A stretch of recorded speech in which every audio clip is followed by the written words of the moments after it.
Greetings and welcome to me in tarot. And आज का हमारा टॉपिक है आज उनका दिल क्या कह रहा है। ठीक है, तो उनकी दिल की हालत, दिल की सोच, दिल से निकली ऊर्जा, इनका थोड़ा सा अध्ययन करते हैं depending on what you think about. ठीक है, बाकी हमने लिए हैं टोटल 3 ऑब्जेक्ट्स। ठीक है, ये हैं ओरेकल, ये हैं मून ओरेकल और ये है टैरो। ठीक है, 3 ऑब्जेक्ट्स लेंगे और अब देखते हैं रीडिंग क्या आती है। Let me place the cards in good way. चलो करते हैं कार्ड्स की शफलिंग। ठीक है, हियर वी गो। अब देखते हैं यहाँ पे रीडिंग क्या आती है। चलो कुछ ही कार्ड चुनते हैं।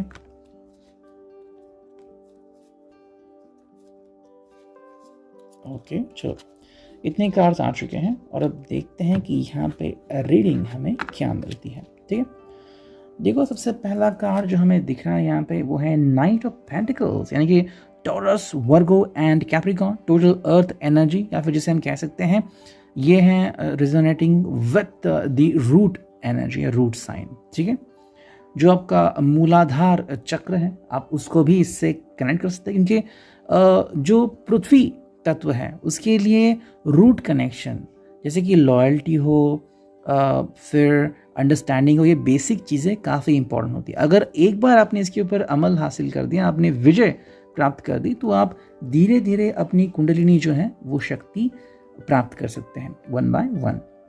ठीक है, नाइट ऑफ पेंटिकल्स है, इसमें हमें क्या नजर आ रहा है कि this person is ready to move on, ये जिंदगी में आगे बढ़ने के लिए बिल्कुल रेडी है। तो जो भी इनका ख्वाब है, जो भी इनकी हकीकत है, चाहे आपसे मिलना हो, चाहे जो भी हो, मे बी बहुत दिनों बाद आपसे मिल रहे हैं, या फिर कोई चीज़ है जैसे कि आपसे कुछ बातें करना चाहते हैं, फिर आपकी कोई बात सुनना चाहते हैं। अगर आपने इनको कोई सवाल पूछा है उसका जवाब भी अगर ये देना चाहते हैं तो वो काफ़ी हद तक सही भी है।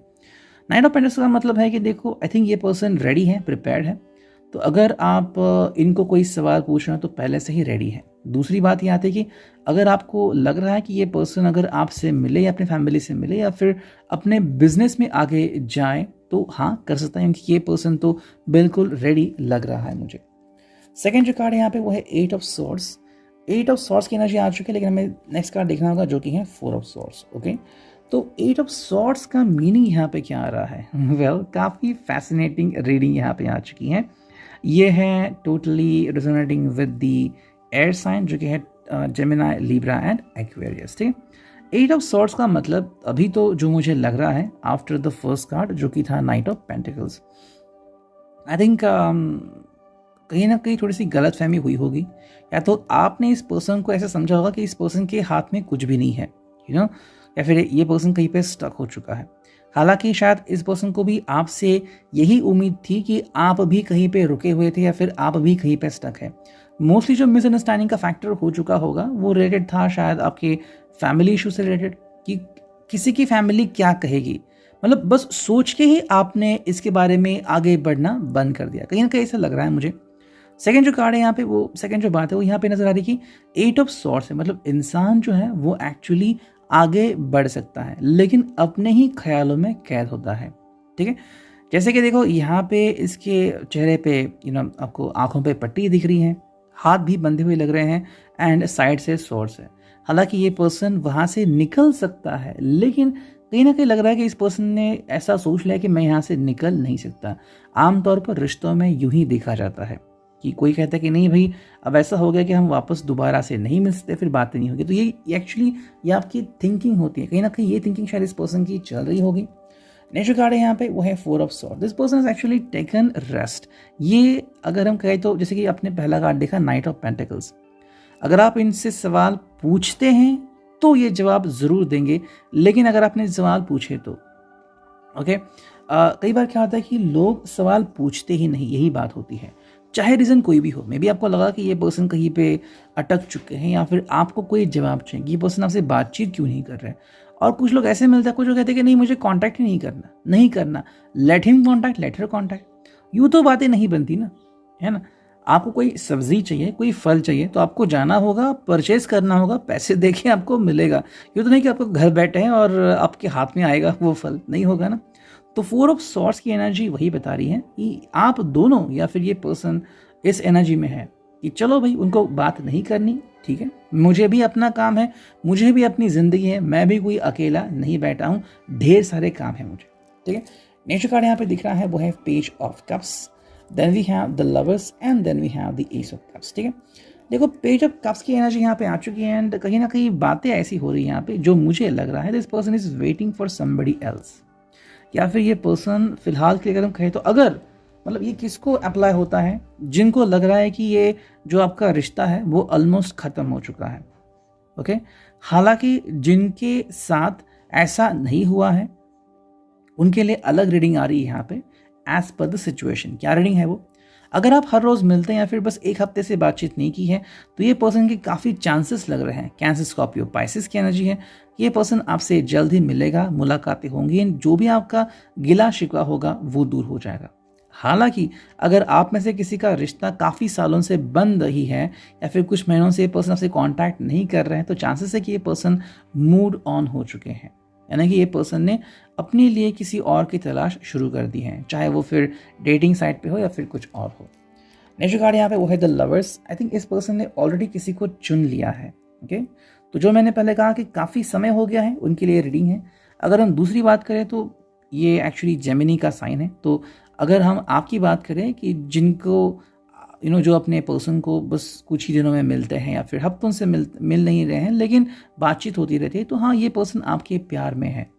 हालांकि इंटीमेट होना ना होना, एक दूसरे को प्यार जताना ना जताना वो तो अलग अलग बात है, वो तो हर एक पर्सन के ऊपर डिपेंड होता है। जैसे कि आपको कोई फ्रूट मिला तो आप उस फ्रूट का जूस निकालोगे या फिर फ्रूट यूं ही खाओगे, वो तो आपके ऊपर डिपेंड होता है ना। तो ये एक्चुअली बात है कि आपकी थिंकिंग क्या है, उसके ऊपर सारी चीज़ें दारोमदार खड़ा है। एंड जो फाइनल कार्ड है वो है S of cups. S of cups का मतलब है कि एक नई शुरुआत ये पर्सन जिंदगी में करना चाहता है।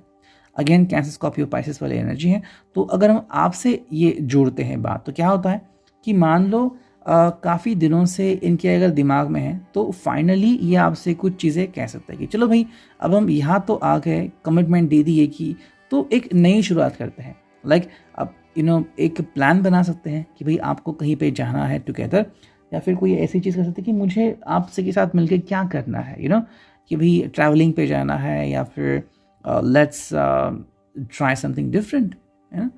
तो दोनों मिलके शायद प्लानिंग कर सकते हैं फ्यूचर की, या फिर एक दूसरे के जॉब में या बिजनेस में कौन सी प्रॉब्लम्स आ रही हैं, फैमिली में कौन सा इश्यूज हैं, मतलब अगला पड़ाव वो एक यहाँ पे नज़र आ रहा है। ओके, तो ये था रिगार्डिंग टैरो। अब देखते हैं मून ओरेकल से हमें क्या रीडिंग मिलती है। Let's connect to it. करते हैं कार्ड्स की शफलिंग, हमें बस कुछ ही कार्ड चुनने हैं, देखते हैं क्या रीडिंग आती है। Well here we go.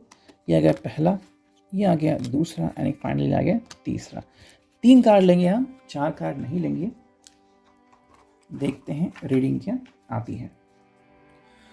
Let's connect with the cards, देखते हैं क्या रीडिंग आती है। चलो पहला जो कार्ड यहाँ पे आ चुका है वो है ये, एंड आई थिंक ये है मून गॉड। बैम, my words and actions are of beauty, compassion and love. ये आज अपने पूरे मतलब क्या उसे कहते हैं, शब्दों के ऊपर, अपने एटीट्यूड के ऊपर एंड अपनी बातों के ऊपर एंड अपने मतलब अगर इस पर्सन को लग रहा है कि थोड़ा सा ईगोइस्टिक है तो उसके ऊपर भी ये ध्यान दे रहा है। ठीक है, देखो ये पर्सन आपको किसी भी तरीके से हर्ट नहीं करना चाहता। ओके, लाइक कई बार ऐसा होता है ना रिश्ते में कि भाई मान लो आपका पर्सन काफ़ी खूबसूरत है, फिर काफ़ी मस्कुलर है, उसको देख के अगर कोई पर्सन इनकी तारीफ कर रहा है, ओके, एंड आप जेलस फील कर रहे हो, और अगर ये उनसे और ज़्यादा कह रहे कि हाँ भाई वो तो है चलो छोड़ दो वगैरह, तो आपको भी बुरा लग सकता है ना। तो ये क्या कह रहे कि भाई मैं उनकी तरफ ध्यान नहीं दूंगा, मेरे लिए क्या इंपॉर्टेंट है, मेरे लिए मेरा दिल बहुत इंपॉर्टेंट है जो आपसे कनेक्टेड है। सेकेंड जो कार्ड यहाँ पे दिख रहा है, this is about the moon in the sky, और ये आगे है बहुत सारे मतलब बादलों के साथ। Waning crescent for I am ready for something bigger, better and brighter. ये एक्चुअली ज़िंदगी में काफ़ी सारे बदलाव चाहते हैं एंड काफ़ी सारी चीज़ें अच्छी हो जाएं, उसी के लिए कोशिश ज़रूर करते रहेंगे। थर्ड एंड फाइनल जो मून ओरेकल का कार्ड है, as you can see oh here, I think ये है सुपर मून, और ये है I am magnetic to what I want, I repel what I do not want. मतलब ज़िंदगी में ये बहुत कुछ पाना चाहते हैं, शायद सपने बड़े बड़े हैं, लाइक मुझे आईफोन लेना है या फिर मुझे बहुत बड़ी गाड़ी लेनी है, कर सकते हैं क्यों नहीं, लेकिन उसके लिए उनको क्या करना है, अच्छे लोगों के साथ कांटेक्ट बनाने हैं, और जो ऐसे लोग हैं चाहे दोस्ती हो जो उनकी टांग खिंचाई करते हैं ना, उनसे दूर जाना है, क्योंकि हम उन्हीं के बारे में बार बार सोचते रहते हैं एंड एनर्जी जो है वो फिर हमारी डाउन होती है। कभी भी आप देख लो, यूपीएससी जो टॉपर है उनका इंटरव्यू ले लो आप, 14 से 16 घंटे तक पढ़ाई की, लेकिन वो ये नहीं कहते कि भाई मैं अपने दोस्तों से मिला, 2-4 घंटे मूवी देख ली, थोड़ा सा टहल लिया, बहसबाजी की, बिल्कुल नहीं।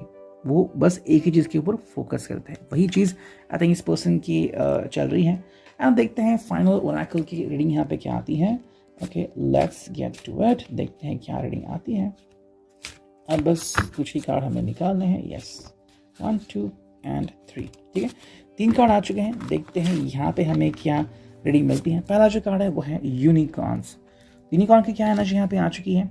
If you draw this card, the unicorns wish to connect with you.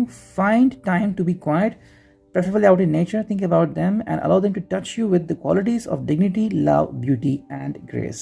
ठीक है, देखो यहाँ पे इनके लिए जैसे मैंने कहा कि थोड़ा सा ये पर्सन ईगोइस्टिक लग रहा है।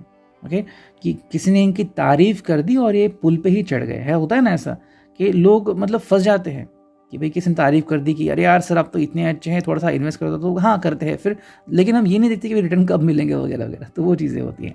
यहाँ पे इनके लिए क्या आया है, एक गाइडेंस कि इनको अपने ज़िंदगी में हीलिंग करने की ज़रूरत है। डिग्निटी है, लव है, प्यार है, एंड जो कहते हैं ना गॉड्स ग्रेस, मतलब ये जो कि भाई शरण लेना या फिर भगवान के ऊपर भरोसा रखना, वो एक जो चीज़ है वो उनको अपनी ज़िंदगी में लानी है कि हमेशा अपने बारे में सोचना सही नहीं होता।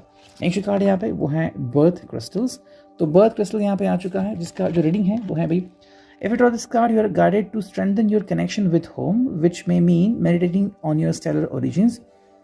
Alternatively messages that you explore your background and ancestral heritage. ठीक है, इस कार्ड का मतलब है कि आपको अपने घर से जो कनेक्शन है वो और ज़्यादा स्ट्रॉन्ग करना है। तो मे बी शायद कुछ ऐसा हो रहा होगा कि उनको ऑफर्स बहुत आ रहे हैं कि आप इस शहर में हैं, आप दूसरे शहर में आइए, आपको बहुत बड़ा जॉब ऑफर मिलेगा, लेकिन क्या आप खुश होते हैं? मेरी फ्रेंड का एक किस्सा ले लीजिए। He travel to Mumbai, then to Bangalore, then to Delhi and back to his home town. अब वो वहाँ पे काफ़ी खुश हैं एंड अपनी फैमिली के साथ रहता है। उसकी माँ उसके लिए खाना बनाती हैं, वो भी कभी खाना बनाता है, एंड उसको जो सुकून मिलता है कि फैमिली के पास हूँ, वो बहुत बढ़िया चीज़ है। तो that is what I am telling you कि घर से कनेक्शन इनका जुड़ने वाला है। तो अगर आप दोनों ने कहीं पे ख्याल रखा होता है, फिर कहाँ तक कि भी हमें घर बनाना है इकट्ठा या फिर हम पैसे जोड़ रहे हैं व्हाटएवर, तो ये चीज़ें सही हो सकती है, बस आपको थोड़ा सा वेट करना होगा। एंड जो नेक्स्ट कार्ड है यहाँ पे, मतलब नेक्स्ट जो मीनिंग है यहाँ पे कि स्टेलर ओरिजिन, मतलब जो इनका एंसेस्ट्रल हेरिटेज है, शायद इनको ऐसा हो रहा है कि मे बी इनको कोई पुराना खजाना मिल जाए, या फिर जो एंसेस्ट्रल ओरिजिन है, मतलब इनके जो ताऊजी है या फिर इनके जो दादाजी है, वो क्या चाहते थे इनसे। मे बी अगर उनका कोई बड़ा बिजनेस है, कुछ लोग ऐसा करते हैं कि फैमिली बिजनेस को आगे बढ़ाते हुए कहते हैं कि भाई मुझे तो अलग ही चीज़ करनी है। तो अगर आपको कोई अपॉर्चुनिटी मिल रही है तो why not try about it. ठीक है, एंड जो थर्ड कार्ड यहाँ पे आ गया है वो है क्रिएटिव एक्सप्रेशन। क्रिएटिव एक्सप्रेशन है, एंड यहाँ पे क्या रीडिंग मिल रही है भाई, यहाँ पे रीडिंग मिल रही है कि भाई your guidance is to do और make something creative. Okay, however you express this, you are called on to channel your divine energy into a unique, beautiful, harmonious and original। ठीक है, तो क्या है मतलब कि इस पर्सन को अपने अंदर की जो क्रिएटिविटी है उसके ऊपर वर्क करना है।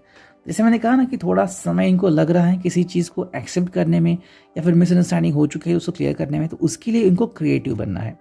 मान लो कि आप कलर कर रहे हो, ठीक है, और थोड़ा यहाँ वहाँ कुछ हो गया, तो भी आप अपने क्रिएटिविटी से उस चित्र को और ज़्यादा बेहतर बना सकते हो। तो अगर आप क्रिएटिव हो तो आप काफ़ी ऊर्जा अपने अंदर रखते हो। उसी तरीके से जीवन में आपको बहुत सारी वजह मिलेंगी कुछ ना कुछ करने के लिए। So try your best and आप जिंदगी में काफ़ी सही बनोगे। Thank you.